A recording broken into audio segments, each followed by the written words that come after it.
Hey guys, welcome back to my YouTube channel Job Hub. दोस्तों, आज बहुत बड़ी खुशखबरी आ गई है आप लोगों के लिए। बिहार पुलिस अवर सेवा आयोग के लिए जो है सो भर्ती आ गई है। 2200 कुछ पदों पे भर्ती आई है, वो हम लोग बाद में देखेंगे। तो दोस्तों देखिए, ऑनलाइन आवेदन जो है सो इसका शुरू होगा। फॉर्म भरने का जो डेट है वह 16/8/2020 रविवार से है। और फिर जो है सो ऑनलाइन आवेदन पत्र प्राप्ति की अंतिम तिथि 24/9/2020 गुरुवार यानी बृहस्पतिवार को इसका लास्ट डेट है, 24 तारीख को। अब दोस्तों हम लोग देख लेते हैं किस पद पे कितना भर्ती है। तो पुलिस अवर निरीक्षक लेवल 6, जिसका वेतन होगा 35,400 से 1,12,400। दोस्तों इस पद पे 1998 भर्ती आई है। और ये है प्रारक्ष अवर निरीक्षक परिचारी, यह भी लेवल 6 का है। और इस पे 35,400 रुपया से लेके 1,12,400 रुपया तक इसका भी जो है सो वेतन होगा। दोनों का सेम ही वेतन होगा। इस पे 215 भर्ती है। तो टोटल हो गया दोस्तों 1998 और 215, तो 2213 हो गया दोस्तों। तो टोटल 2213 पदों पे भर्ती आई है। दोस्तों अब हम लोग बात करेंगे कि इसका जो है सो क्या है, सिलेबस है क्या है और कैसे क्या है। तो उक्त पदों पर संयुक्त प्रतियोगिता परीक्षा के आधार पर नियुक्ति हेतु विज्ञापन संख्या 3/2020 यहाँ जारी किया जा रहा है। उक्त पदों पर चयन के लिए बिहार पुलिस अवर सेवा आयोग द्वारा अभ्यर्थियों से ऑनलाइन आवेदन पत्र लिया किया जाएगा। किसी अभ्यर्थी द्वारा मात्र एक ही ऑनलाइन आवेदन पत्र भरा जा सकता है। आवेदन पत्र भरने के क्रम में अभ्यर्थियों से पद की प्राथमिकता प्रेफरेंस के विषय में पूछा जाएगा, जिसे उन्हें भरना होगा। पुलिस अवर निरीक्षक के पद पर नियुक्ति एवं चयन के लिए विहित प्रक्रिया निम्नांकित है। गृह विभाग बिहार सरकार की अधिसूचना संख्या 4/1/101/204 70/125 दिनांक 30 अगस्त 2017। दोस्तों ये सब कुछ फालतू है, इसको हम लोग नहीं देखेंगे। देखेंगे इसका क्या है, सिलेबस क्या है। तो लिखित प्रतियोगिता परीक्षा है इसमें, जिसमें कि देखिए आयोग द्वारा सभी अभ्यर्थियों के लिए संयुक्त लिखित प्रतियोगिता परीक्षा आयोजित की जाएगी। लिखित परीक्षा 2 चरणों में होगी। प्रारंभिक एवं मुख्य परीक्षा लिखित परीक्षा के सभी पत्र विकल्पीय प्रश्नों पर आधारित होंगे। प्रारंभिक परीक्षा दोस्तों ये सब नहीं देखेंगे, ये सब आपको पता ही होगा। तो आगे हम लोग चलते हैं, देखते हैं क्या है। तो दोस्तों इसके लिए जो योग्यता होना चाहिए, एलिजिबिलिटी अभ्यर्थियों के लिए उम्र 1 जनवरी 2020 को, यानी कि आपका जो है सो जन्म 1 जनवरी 2020 को या उससे पहले होना चाहिए। अनारक्षित समान कोटि के पुरुषों के लिए न्यूनतम उम्र 20 वर्ष और अधिकतम उम्र 37 वर्ष। तो दोस्तों जनरल के लिए 20 वर्ष से 37 वर्ष तक जो है सो उम्र है, वह 20 वर्ष से 37 वर्ष तक भर सकता है। उसके बाद दूसरा है पिछड़ा वर्ग एवं अत्यंत पिछड़ा वर्ग के पुरुषों के लिए न्यूनतम उम्र 20 वर्ष और अधिकतम उम्र 40 वर्ष। तो पिछड़ा वर्ग एवं अत्यंत पिछड़ा वर्ग के पुरुष के लिए 20 वर्ष से 40 वर्ष तक समय सीमा है। तीसरा है अनारक्षित समान कोटि पिछड़ा वर्ग एवं अत्यंत पिछड़ा वर्ग महिलाओं के लिए न्यूनतम उम्र 20 वर्ष और अधिकतम उम्र 40 वर्ष। तो दोस्तों जनरल और पिछड़ा वर्ग एवं अत्यंत पिछड़ा वर्ग महिलाओं के लिए 20 वर्ष से 40 वर्ष तक है अधिकतम उम्र।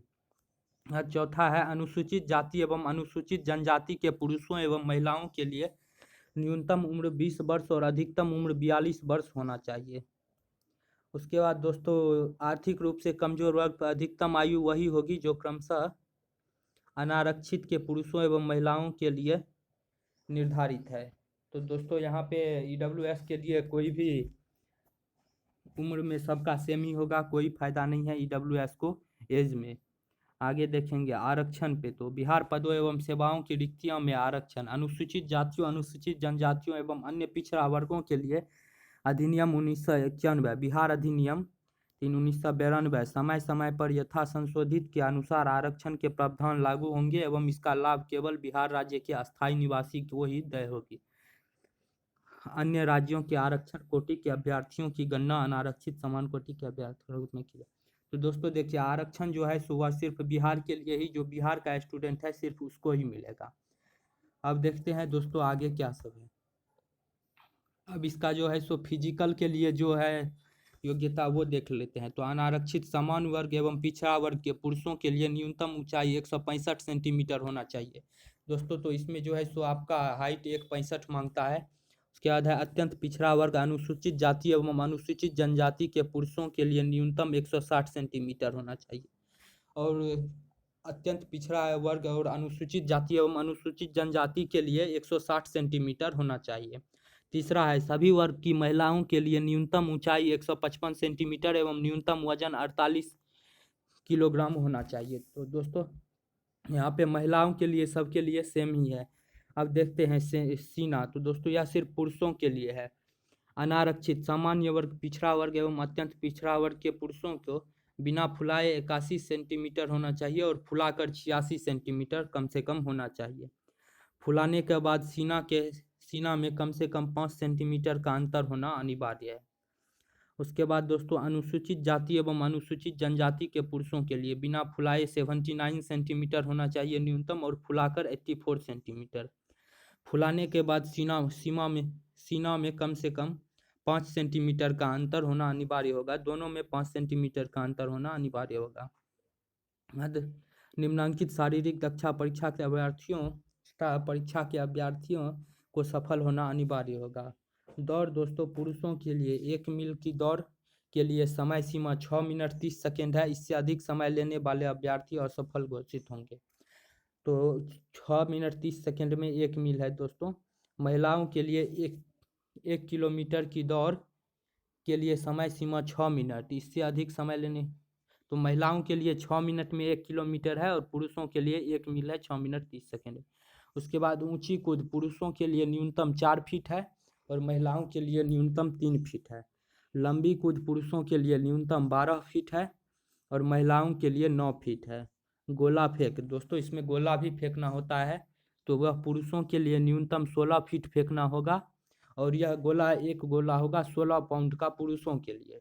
और महिलाओं के लिए न्यूनतम 10 फीट फेंकना होगा जो 12 पाउंड का होगा। दोस्तों आप देख लेते हैं इसमें आरक्षित पद कैसे क्या है। पुलिस अवर निरीक्षक के पद पर रिक्तियाँ। दोस्तों इसमें अनुसूचित जाति के लिए 333 पद है जिसमें महिलाओं के लिए आरक्षित पद 124 है। दूसरा देखते हैं अनुसूचित जनजाति पद की संख्या 17 है जिसमें महिलाओं के लिए 6 है। अत्यंत पिछड़ा वर्ग के लिए 387 है और महिलाओं के लिए जिसमें 147 है। पिछड़ा वर्ग के लिए 280 है और महिलाओं के लिए 94 है। आर्थिक रूप से कमजोर वर्ग 199 है और महिलाओं के लिए 59 है 59 है। पिछड़े वर्ग की महिलाएं 3% है और टोटल इसमें 58 है। टोटल इसमें 58 है दोस्तों। अनारक्षित सामान्य इसमें टोटल पद 724 है और महिलाओं के लिए 253 है। तो टोटल पद हो जाता है 1998 और महिलाओं के लिए 683। अब आगे देखते हैं दोस्तों क्षैतिज आरक्षण की व्यवस्था प्रतिशत क्षैतिज ये सब दोस्तों। अब ये देखते हैं ये मेरे लिए इम्पोर्टेंट है। आयु सीमा में छूट का प्रावधान। पुलिस अवर निरीक्षक के पद पर भूतपूर्व सैनिकों को आयु सीमा में से निम्न प्रकार छूट दी जाएगी। और सैनिक पदों पर नियुक्ति हेतु भूतपूर्व सैनिकों को उम्र सीमा में 3 वर्ष तथा प्रतिरक्षा सेवा में बिताई गई सेवा अवधि के योग के समतुल्य रियायत दिया है। दोस्तों जो इससे पहले डिफेंस में रह चुके हैं जो कहीं पे सैनिक थे या कुछ आर्मी में थे तो उनको छूट दी जाएगी 3 वर्ष के लिए। 3 वर्ष उसको ज़्यादा दिया जाएगा और बशर्ते है कि उनकी वास्तविक उम्र आवेदन देने की स्थिति को 57 वर्ष से अधिक और उसका उम्र जो है सो 57 ईयर्स से मतलब 57 वर्ष से ज़्यादा नहीं होना चाहिए। तो दोस्तों अगर वीडियो अच्छा लगा हो तो आप मेरे चैनल को सब्सक्राइब कीजिए जॉब हब का, साथ में बेल आइकन को प्रेस कर दीजिए ताकि सभी नए वीडियो की अपडेट आपको मिलती रहे और नई नई जॉब की जानकारियाँ सबसे पहले आपको मिले। तो मिलते हैं अपने फिर नए वीडियो में, तब तक के लिए खुश रहिए।